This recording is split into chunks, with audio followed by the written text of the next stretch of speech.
2007 सालभन्दा अगाडि हामी रहिती थियौँ, त्यहाँदेखि पर्जा भयौँ, त्यहाँदेखि जनतासम्म आएको छौँ। त्यो जनतालाई पनि अहिले लकडाउनमा जन्तु बनाएको छ। फेबियन समाजवाद भनेर चाहिँ कुनै बेला अब विवेकशील साझा पार्टीका साथीहरूले वकालत गर्नुहुन्छ। त्यो कर्नेल उहाँ चाहिँ तपाईँको ब्रिटिसमा कर्नेल फेबियनहरूले चाहिँ प्रतिपादन गरेको चाहिँ समाजवाद हो। अब यहाँ यिनै भन्नुभयो हामी कुनै कालोबजारी, तस्करी र राष्ट्रघाती र कुनै विदेशी तपाईँका चाहिँ एनजिओ आइएनजिओबाट चाहिँ हामी सञ्चालित होइनौँ, हामी स्वचालित हौँ। र हामीले आफ्नो गोजीमा जे छ हामीले चाहिँ जे जस्तो खाएर आफ्नै तरिकाले चाहिँ यसलाई अगाडि बढाइरहेका छौँ। आज स्याल रुपी, हुँडा रुपी र दलालहरू चाहिँ तपाईँको सिंहदरमा छन्। भोलि तपाईँहरूलाई देखाएको छु, तपाईँहरू सिंहदरमा छिरेर सांसदको र मन्त्री र तपाईँको प्रधानमन्त्रीको भूमिका खेल्नेमा मैले चाहिँ ठुलो आशा र तपाईँको चाहिँ त्यो खालको चाहिँ सपना देखेको छु।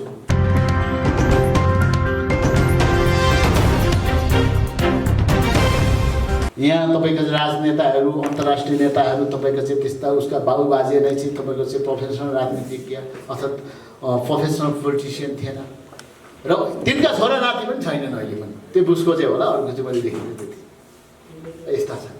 त्यस कारणले गर्दा हामीले गर्न सक्छौँ। यी संसारका जति पनि महान व्यक्तित्वहरू हुनुहुन्छ, व्यक्तित्वहरू, चाहे तपाईँको लेखक हो, चाहे वैज्ञानिक हो, चाहे चाहिँ कुनै फिल्डको चाहिँ विज्ञ हुन्, चर्चित व्यक्तित्वहरू हुनुहुन्छ, उहाँहरू सबै अत्यन्त उसबाट आउनु र उहाँहरूले कहिले पनि छोड्नु भएन। त्यस कारणले हामीले कुनै पनि काम गरेपछि त्यसलाई कन्टिन्यू दिनुपर्छ।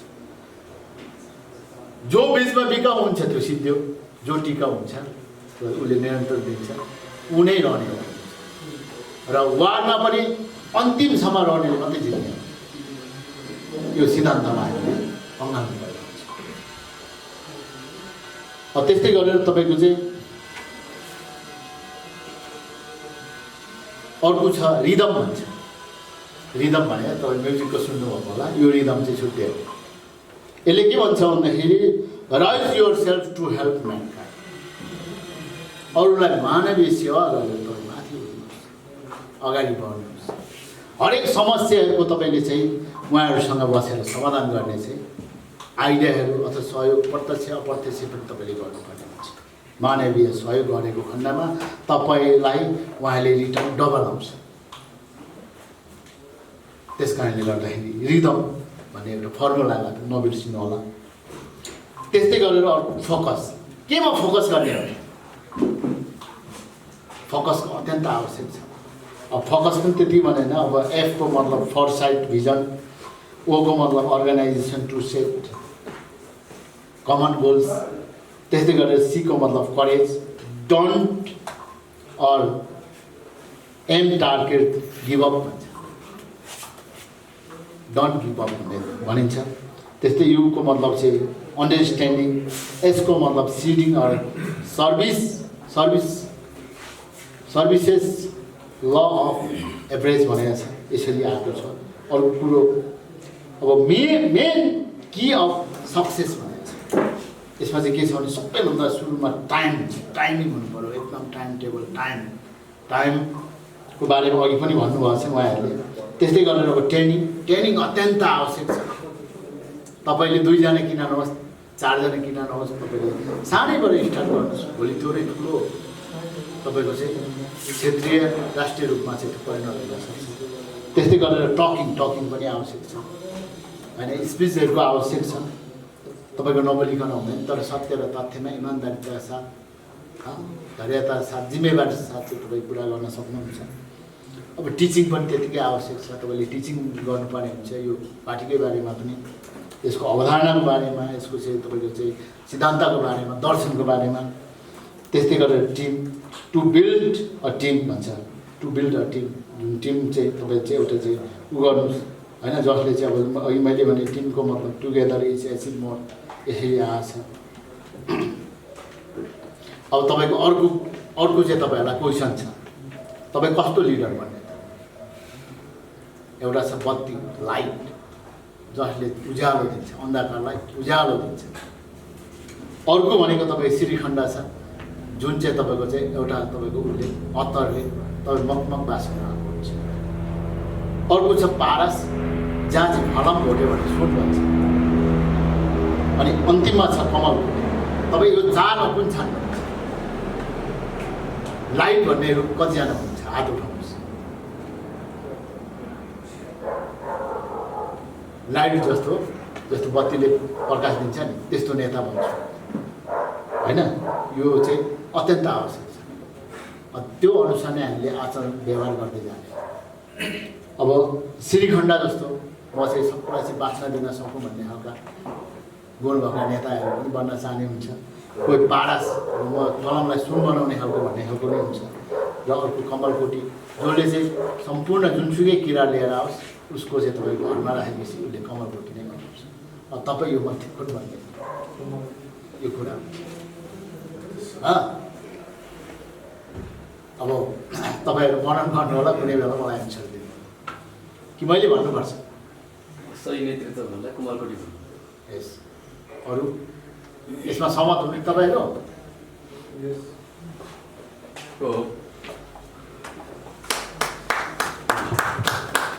सही भयो। लाइट, धेरैले लाइट पनि भन्न सक्छ।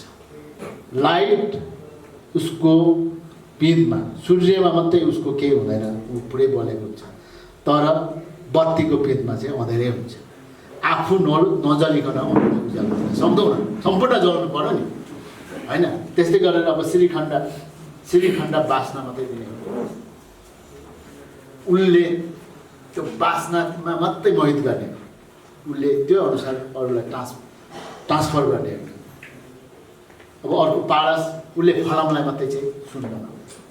तर कमलकोटीले के गर्छ भने जुनसुकै किरा जहाँसुकै बनाउने हो उसको घरमा लगाएर बन्द गरेर दुई चार घुमु गरेर मन्त्र सन्त्र के हो होइन, तन्त्र मन्त्र यन्त्र के हो उसले ठक्क लगाइसकेपछि उसले जुनसुकैलाई जेसुकैलाई पनि कमलकोटी बनाएरै सक्छ।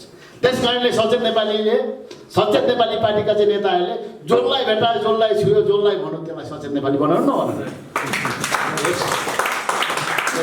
कमलकोटीको राजनीति हामीले गर्यौँ। We learn lesson only after making mistake. We gain wisdom only by losing something and realizing of its value. यी भनाइहरू पनि हामीले मनन गर्नुपर्ने हुन्छ। जब हामीले गल्ती गरेपछि मात्रै हामीले पाठ सिक्छौँ। जब हाम्रो केही महत्त्वपूर्ण कुरा हराएपछि मात्रै उसको चाहिँ कति के अरे विस्डम चाहिँ हामीले चाहिँ बौद्धिकता हासिल गर्छौँ। र रियलाइजिङ अफ इट्स भ्यालु, यसको महत्त्वपूर्ण कति छ भनेपछि त्यस पछाडि मात्रै थाहा हुन्छ। ठक्कर हन्डर यो सङ्घर्ष गर्ने क्रममा यो आदि कुराहरू चाहिँ लागु हुन्छ। ठक्कर खान्छ, हन्डर खान्छ, दुनियाँ गाली खान्छ, अनि नै बन्ने हो। हामी यो उमेरसम्म त्यतिकै आएको हो र होइन।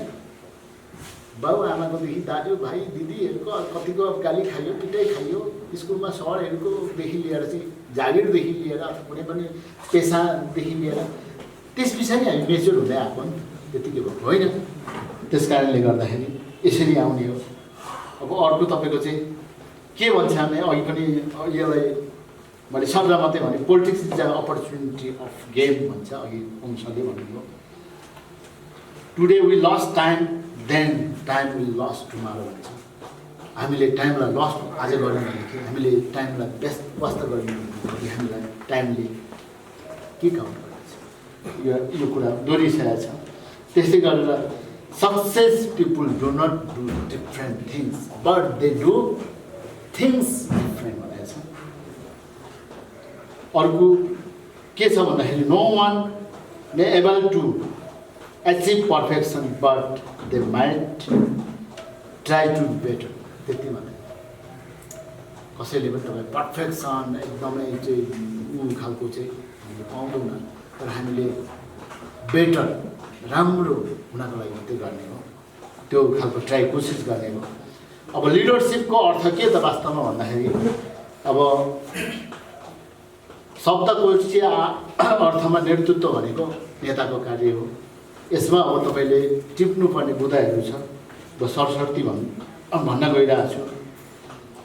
अब तपाईँको यो जुन सिद्धान्तलाई, जुन अवधारणालाई अथवा भनौँ यसको चाहिँ दर्शनलाई डोर्याउनु पर्ने हुन्छ, सङ्गठन विस्तार गर्नुपर्ने हुन्छ। यसको चाहिँ मुख्य मेन बुदालाई ग्रहण गर्नुपर्ने हुन्छ। अन्त अब त्यसलाई चाहिँ केन्द्रबिन्दुमा राख्नुपर्ने हुन्छ। अरू साथीहरूलाई तपाईँको चाहिँ सल्लाह सुझाव दिनुपर्ने हुन्छ। आउने साथीहरूलाई निर्देश पनि गर्नुपर्ने हुन्छ, कहीँ कमेन्ट पनि गर्नुपर्ने हुन्छ। सङ्गठन सम्हाल्नु आदि अर्थ लिने गर्नुहुन्छ।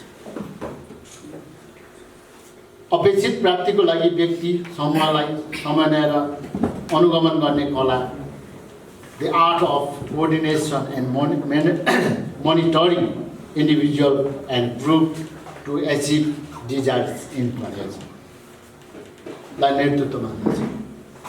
यसै गरी नेतृत्व शैलीलाई एउटा प्रक्रियाको रूपमा बुझ्न सकिन्छ, जुन प्रक्रिया अवलम्बन गर्दा नेता वा सङ्गठनले लिएको लक्ष्य प्राप्त गर्न सकिन्छ।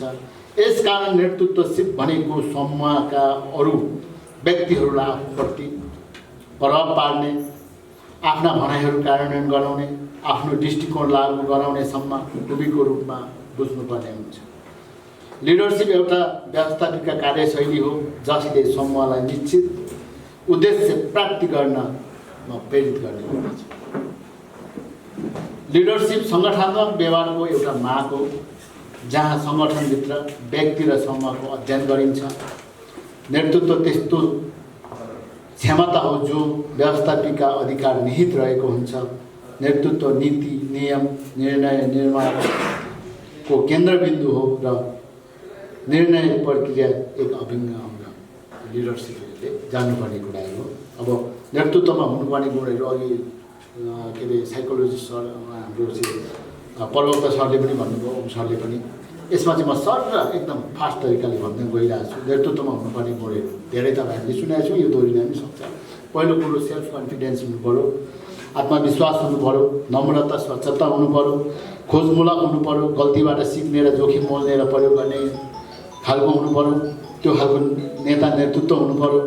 भविष्य देख्ने अर्थात् फरसाइटेड हुनु पऱ्यो अथवा दूरदर्शिता, उदाहरण, रोल मोडल हुनु पऱ्यो। सबैभन्दा पहिलो रोल मोडल भएपछि अनि तपाईँको पछाडि हुनुहुन्छ, तपाईँको कुरा सुन्नेछ, तपाईँले भनेको कुरा मान्नेछ। त्यस्तै गरेर तपाईँको सहयोग र समझदारी बनाउन सक्ने खुबी हुनु पऱ्यो। सदस्यहरू चुस्त दुरुस्त बनाइराख्ने खालका चाहिँ तपाईँको नेता हुनु पऱ्यो। उत्प्रेरक बन्नु पऱ्यो, उत्प्रेरक गर्न सक्ने खुबी हुनु पऱ्यो। नेतृत्व लिन सक्षम हुनुपर्दछ। निर्णय गर्ने क्षमताको चाहिँ विकास गर्नुपर्ने हुन्छ। राष्ट्रिय एकता कायम गर्न सक्ने हुनुपर्दछ। साहसिक हुनुपर्छ, निडर हुनुपर्छ र निर्भीक हुनुपर्छ। त्यस्तै दूरदर्शी र लक्ष्य प्राप्तिप्रति कटिबद्ध र प्रतिबद्ध हुन सक्ने हुनुपर्छ। जस्तो सुकै काम गर्न तीव्र इच्छा शक्ति देखाउन सक्ने हुनुपर्छ। त्यस्तै गरेर जनभावना र जनकेन्द्रित अनुरूप कार्य गर्न सक्ने हुनुपर्छ। सामाजिक र सांस्कृतिक परिवेश बुझेको हुनुपर्दछ। अप्ठ्यारो र विषम परिस्थितिमा समेत समस्याहरूको समाधान गर्ने क्षमता हुनुपर्दछ र परिवर्तनलाई आत्मसात गर्न सक्ने हुनुपर्दछ।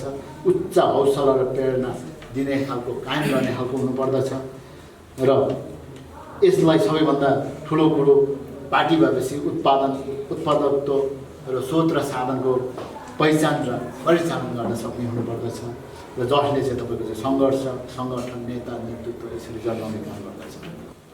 कुनै पनि कार्य गर्दाखेरि जस्तो नयाँ गल्ती हुनसक्छ, पुरानो गल्ती दोहोऱ्याउनु हुँदैन भन्ने सामान्य सफलताको नियमको समेत पालना भएन।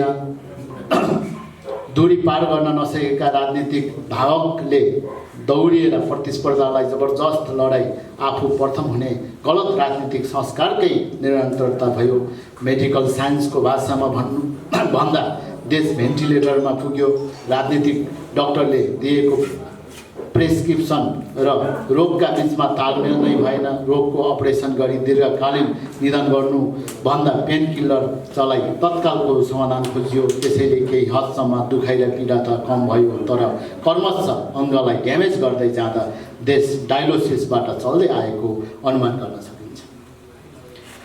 राजनीतिमा हुनुपर्ने प्रतिबद्धता, सत्यता र इमान्दारिता नहुँदा देशमा बसेर नै देश खोज्नुपर्ने स्थिति देखियो। राष्ट्रिय झन्डा छ, राष्ट्रियता छैन। राज्य छ, नागरिकप्रतिको उत्तरदायित्व छैन। कानुन छ, न्याय छैन, सरकार छ, विकास र समृद्धि छैन, राजनीतिक अगुवाहरू छन् तर राजनेता छैन, नेता छन् नेतृत्व छैनन्, प्रशासक छ प्रणाली छैन, लोकतन्त्र बिरामी छ, सुशासन छैन, बजेट छ विकास निर्माण छैन, कर्मचारी छ सेवा छैन, शोध छ समृद्धि छैन, श्रम शक्ति छ उत्पादन छैन, जलस्रोत छ ऊर्जा र खानेपानी छैन, जडीबुटी छ औषधि छैन, धर्म छ मानवता छैन, विद्यालय छ व्यवसायमूलक र रोजगारमूलक शिक्षा छैन, युनिभर्सिटी छ दक्ष जनशक्ति उत्पादन गर्न सक्दैन, अपराधी छ दण्ड सजाय छैन, नेचर ब्युटी छन् पर्यटनलाई भनेको नेचर ब्युटी छन्, टुरिस्टहरू प्राप्त छैन, नीति छ उपयोग छैन, राजनीतिक सङ्कल्प नहुँदा सब थोक भएर पनि देश रित्तो भयो, we have everything but nothing भन्ने अवस्थामा पुगेका छौँ।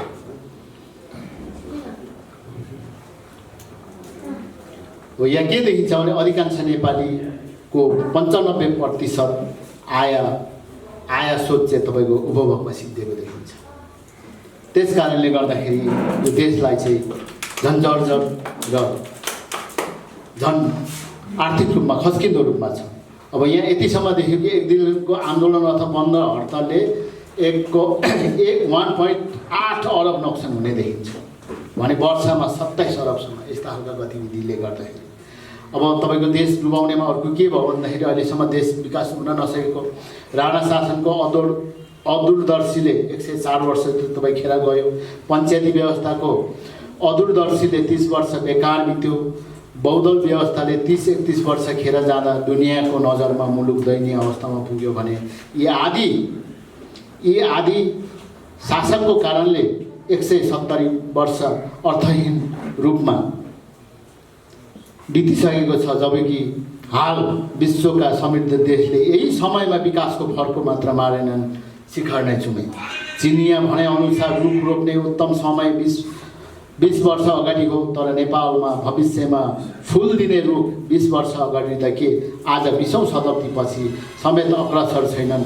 हिजोका राजनीतिक नेतृत्वले पहिले नै रुख नरोपिदिन आजको पुस्ता फलविहीन भयौँ।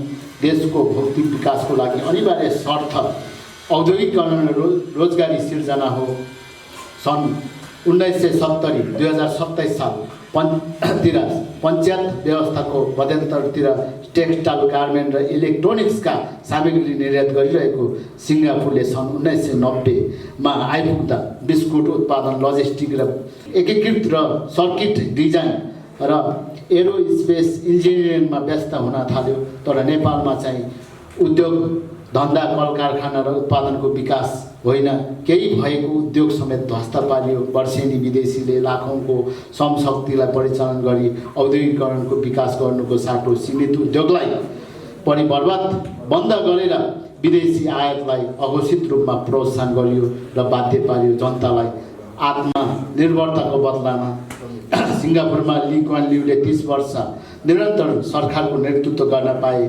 त्यसै गरी दक्षिण कोरियामा जुन पाकले 16 वर्ष शासन चलाए, जसले यी देश आजको अवस्थामा पुर्याएको देखिन्छ। मलेसियामा महाथिर मोहम्मदले झन्डै 20 वर्ष शासन गरे भने पूर्ण फेरि पनि फर्मामा निर्वाचित हुनुभएको छ। चाइनामा राजनीतिक क्रान्ति पश्चात डेङ सियाओपिङले आर्थिक क्रान्तिको अभियानले आजको चाइनाको रूपमा ल्याइपुर्याएको छ भने जापान पनि 30-31 वर्षको अथक मेहनतले आर्थिक रूपमा युएसए चाइनापछि तेस्रो पोजिसनमा खडा हुन पुगेको छ।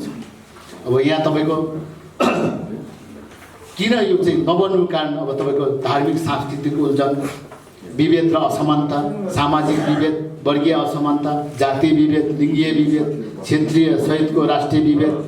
अब त्यस्तै गरी राजनीतिको अदूरदर्शिता, राजनीतिक नेतृत्वहीन र अकर्मण्यता, त्यसै गरेर गुजर उन्मुख राजनीतिक कार्यकर्ता सहितको सपनामा घात र प्रतिघात, तुषारोपात र त्यसै गरी राज्यको हरेक अङ्ग र बाहिरी अङ्गमा समेत राजनीतिक हस्तक्षेप, नागरिक अधिकारमाथि निर्णय। त्यसै गरेर राज्य अब केमा छ? राज्य केमा पछाडि परेको छ? असक्षम कार्यपालिका, परम्परावादी न्यायपालिका, अनुत्तरदायी व्यवस्थापिका, वित्तीय सुशासनमा कमी, लाचार कर्मचारी तन्त्र र प्रशासन, घुसखोरी र भ्रष्टाचारी। त्यस्तै गरेर सुशासन, मानव अधिकार, कूटनीतिक र राष्ट्रियता, दयनीय सुशासन, कज्याएको मानव अधिकार, वैदेशिक नीति र कूटनीति र कमजोर राष्ट्रियता। अन्तर्राष्ट्रियका कारण के हुन्छ? नेपालमा इन्डियाको दबदबा, नेपाल भूमनीकरण र वैदेशिक शक्तिको हस्तक्षेप, चलखेल र नेपालमा विकास साझेदारीको ध्येयको कमी र नीति र व्यवस्था कस्ता छन् त भने निमुखा केन्द्रित कानुन, फितलो नीति कार्यान्वयन पक्ष फितलो नीति, कृषि र भूमि सुधारमा बिचौलिएर भूमाफियाको चलखेल, परनिर्भर श्रम र उत्पादन, अवैज्ञानिक विकास नीति र योजना, परम्परागत शिक्षा प्रणाली, निष्प्रभावी अनुगमन र मूल्याङ्कन, अस्थिर सरकार र गतिविधि। त्यस्तै गरेर शासन व्यवस्था र विकासमा फेल्लर व्यवस्था र नेताहरू, राणा शासन जसरी 104 वर्षमा बर्बाद गरे त्यस पछाडि अहिलेसम्मको यस्तो देखिन्छ। त्यस कारणले गर्दाखेरि यो हामीले सचेत नेपाली पार्टी यो जति पनि ऐतिहासिक इतिहासमा भएका भुल, गल्ती, कमजोरीलाई चाहिँ सच्याएर अब हामी सच्याएर साँच्चै सचेत बनेर सजग र जागरुक भएर भोलिको दिनमा सचेत नेपाली पार्टीलाई चाहिँ स्थापित गरेर जनताले अब हाम्रो पार्टी भनेको सचेत नेपाली पार्टी बाहेक अरू कुनै पनि छैन। वैकल्पिक शक्तिको रूपमा, विकल्पको रूपमा चाहिँ सचेत नेपाली पार्टीलाई चाहिँ हामीले चाहिँ स्थापना गरेका छौँ, जन्माएका छौँ।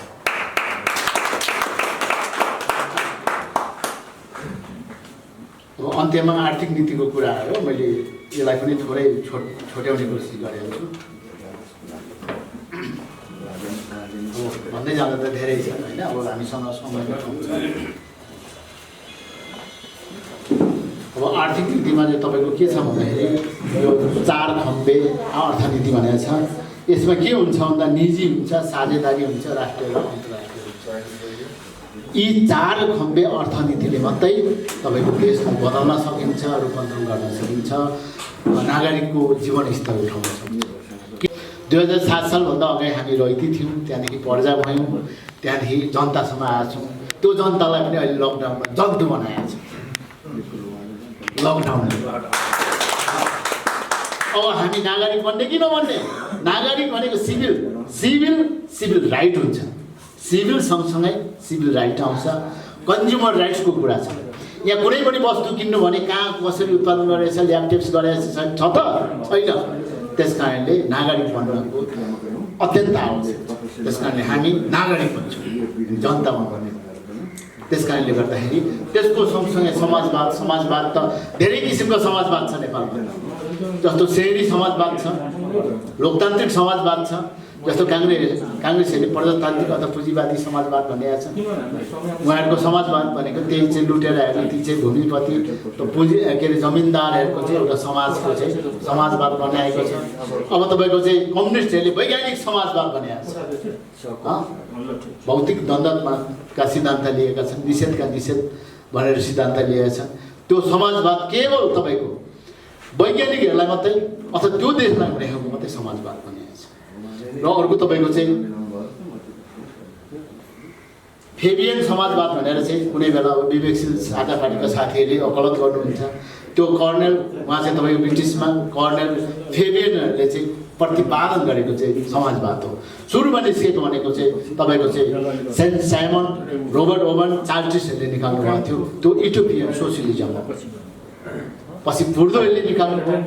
यिनीहरू पनि त्यही समाजवादलाई सबै हेरेर मार्क्सले चाहिँ वैज्ञानिक समाजवाद भनेर काल्पनिक समाजवादलाई रूपान्तरण गरेर उहाँले वैज्ञानिक समाजवाद भन्नुभयो। हामीले त्यो पनि भन्न चाहेनौँ, हामीले नागरिक समाजवाद भनेको छौँ।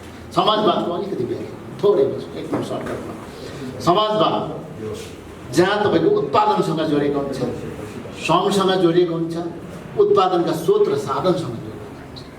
र हामीले भोलि त्यसरी आत्मनिर्भरताको कुराहरूलाई चाहिँ अगाडि बढाउनु पर्ने हुन्छ।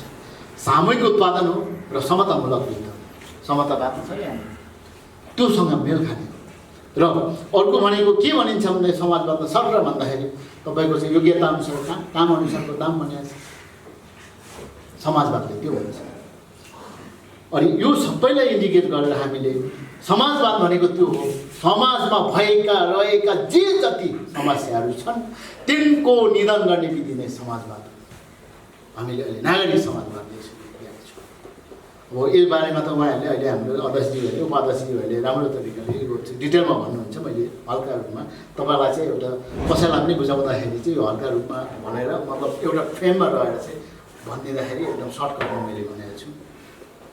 यसरी समाजवादको व्याख्या छ र यसरी तपाईँको समाजवादको सँगसँगै अर्थनीतिको चाहिँ मैले अहिले 4वटा खम्बाको कुरा गरेँ अर्थनीतिमा।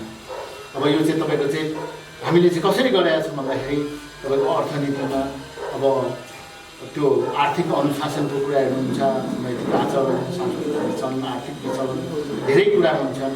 अनि यो चाहिँ तपाईँको चाहिँ प्राकृतिक स्रोत साधनको पहिचान र परिचालनको कुरा हुन्छ। अनि यसमा चाहिँ तपाईँको पार्टी अब यहाँ अघि नै भन्नुभयो हामी कुनै कालोबजारी, तस्करी र राष्ट्रघाती र कुनै विदेशी तपाईँका चाहिँ एनजिओ आइएनजिओबाट चाहिँ हामी सञ्चालित होइनौँ, हामी स्वचालित हो। र हामीले आफ्नो गोजीमा जे छ हामीले चाहिँ जे जस्तो खाएर आफ्नै तरिकाले चाहिँ यसलाई अगाडि बढाइरहेका छौँ।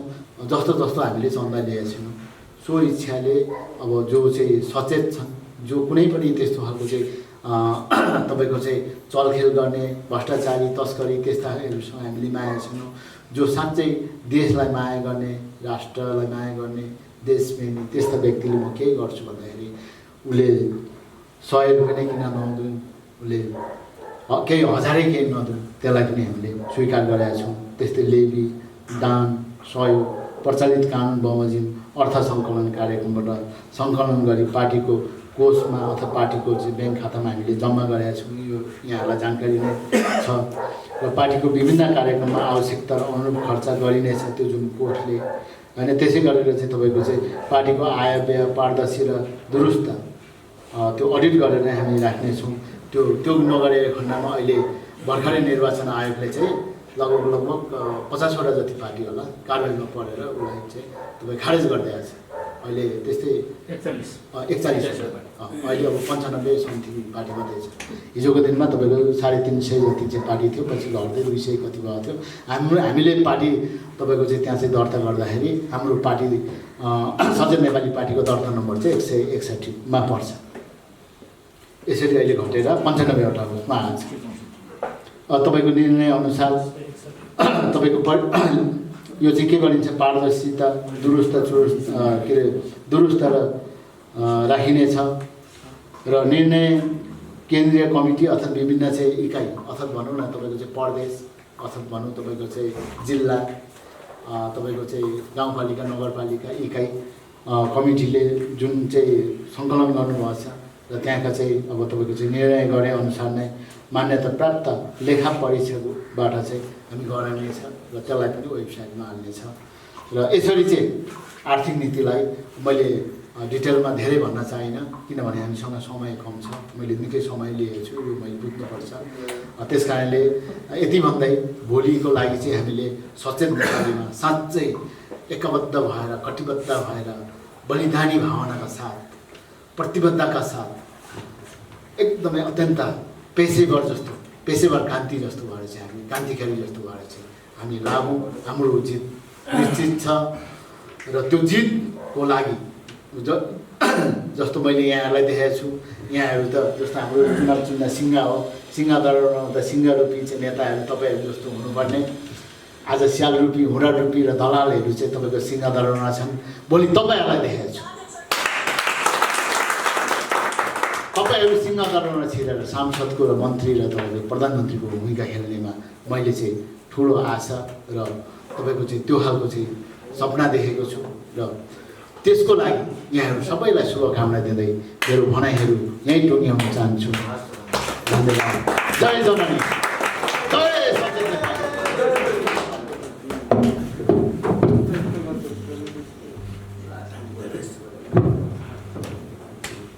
धेरै धेरै धन्यवाद यस कार्यक्रमका अतिथि तथा प्रशिक्षक सचिवालय केन्द्रीय सचिवालय समिति र आर्थिक विभाग प्रमुख देवराज लामाज्यूलाई। अब म यही कार्यक्रमलाई निरन्तरता दिने क्रममा छु र अब म यहाँ युरोपको युक्रेनबाट तल राख्नु मिल्छ सर त्यसको माथि त्यसको फोकसमा माथि जान्छ के यसलाई ठाडा पार्दा पुग्छ सर त्यो लाम्स ठाडा पार्दा पुग्न सक्छ सर कोसिस गर्नु है त टेक्निक लगाउन अलिकति